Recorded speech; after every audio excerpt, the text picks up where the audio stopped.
Olá, cidadão do reino, Eris falando, estamos aqui para mais um vídeo aqui no Teocultura e a pergunta hoje que não quer calar é: será que os cristãos serão perseguidos? Qual a preocupação do cristão se isso realmente ocorrer? Ocorrendo, o que fazer? Vamos conversar um pouco sobre esse assunto, sobre esse tema tão interessante, que é sobre os cristãos serem perseguidos ou não.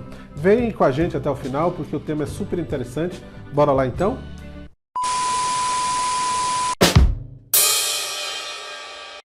A Bíblia mostra algumas perseguições de forma local. Ao longo da história da humanidade, como por exemplo, nós podemos ver as perseguições ao povo hebreu pelo faraó, as perseguições em época de exílio babilônico, com o rei Nabucodonosor, ou pelo rei Sargão II no exílio assírio. As perseguições aos apóstolos, e de forma mais especial ainda ao apóstolo Paulo, e sendo mais contemporânea ainda, vemos perseguições no Afeganistão, na Coreia do Norte, na Somália, na Líbia, no Iêmen, e a lista é enorme segundo a organização cristã Portas Abertas.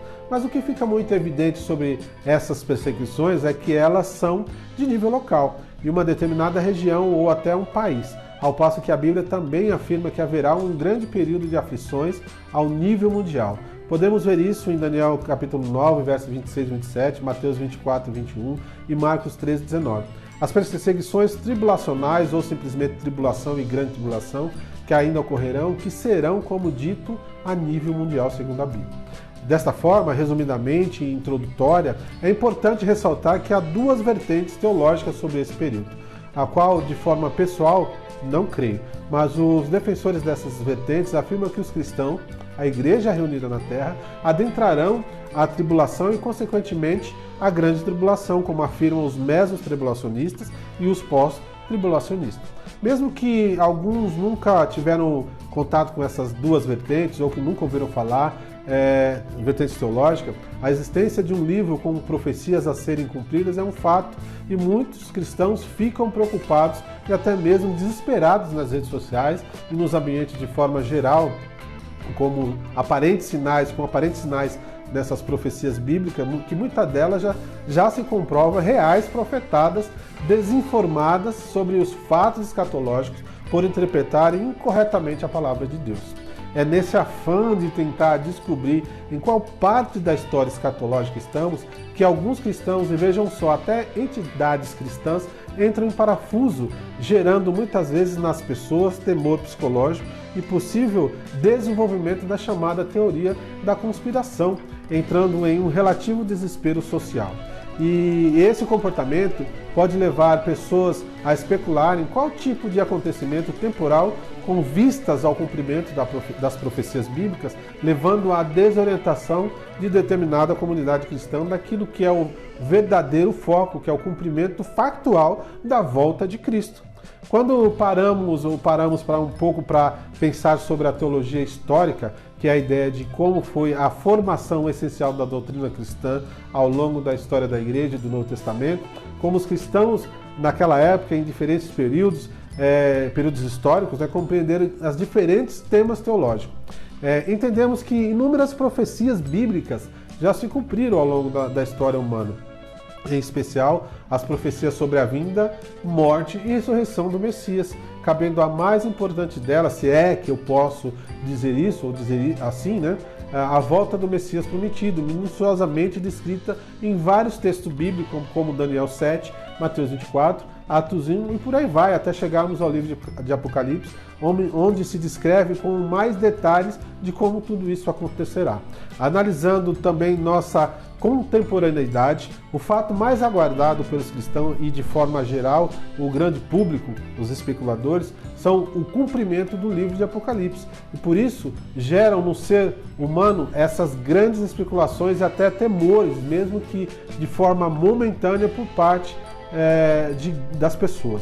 Afinal, o que é desconhecido para nós nos assusta, tudo que é novo nos assusta. Mas já no início do livro vemos que não deve haver motivo de desespero ao cristão, sobretudo sobre as perseguições que irão acontecer, porque se realmente isso acontecer, a Bíblia também nos garante que seremos guardados conforme Apocalipse 3:10 ou até mesmo João capítulo 17:15 e 2 Pedro 2:9. Vamos então entender algumas questões encontradas no livro de Apocalipse, que passarei a fazê-las de forma retórica, que é a ideia de perguntar aquilo que já está expresso na própria pergunta. Então, por que o livro de Apocalipse foi escrito? Mostrando acontecimentos como desastres e sofrimentos que haverão de acontecer. Bom, já no início do livro fica muito evidente o porquê dele ser escrito, que é a revelação ali informada em Apocalipse, capítulo 1, verso 1, que diz: revelação de Jesus Cristo, a qual Deus lhe deu para mostrar aos seus servos as coisas que em breve devem acontecer, e que ele, enviando o seu anjo, deu a conhecer ao seu servo João. Como podemos ver, o texto é muito claro. Apocalipse é a revelação de Jesus aos seus servos, aos seus santos, transmitidas por um anjo para a escrita do apóstolo Paulo, para que chegasse a todos os tempos dali para frente. Mas para que foi escrito esse livro? Qual a importância desse livro? Foi para atemorizar os cristãos, aqui chamados de servos de Cristo? Mas perguntas retóricas a gente propôs aqui. A resposta é não. Não foi para atemorizar os cristãos, mas para informá-los quanto aos acontecimentos futuros, o tempo e seu cumprimento. O verso 2 diz: bem-aventurado aquele que lê, bem-aventurado aqueles que ouvem as palavras da profecia e guardam as coisas nelas escritas, pois o tempo está próximo. Ou seja, a revelação de Jesus é para que guardemos com alegria os cumprimentos dessa profecia, pois é o desfecho final da humanidade, o dia esse aguardado até pela natureza. Mas por que aguardar com alegria se o livro só mostra tantas perseguições, com perdão da palavra, desgraças, tragédias, sofrimentos, etc. O verso 7 também nos diz que eis que ele vem com as nuvens e todo olho verá, até mesmo aquele que transpassaram, e todas as tribos da terra se lamentarão por causa dele, certamente. Amém. Esse será o ápice de toda a história da redenção, a volta de Cristo para reinar absoluto, um momento memorável, aguardado pela criação, aguardada ansiosamente a manifestação dos filhos de Deus, em especial pelos cristãos, crentes obedientes a Cristo Jesus, que aguardam anos por este momento. Portanto, o grande evento do livro de Apocalipse não são as tragédias, ou os sofrimentos, ou as tribulações, mas sim a parousia, a volta de Jesus. Por isso, amados irmãos, crentes obedientes ao Cristo Jesus, não deve haver por nossa parte temor quanto aos acontecimentos, mas sim motivos de alegria e de esperança para que aquele que aguarda ansiosamente o retorno de Jesus Cristo.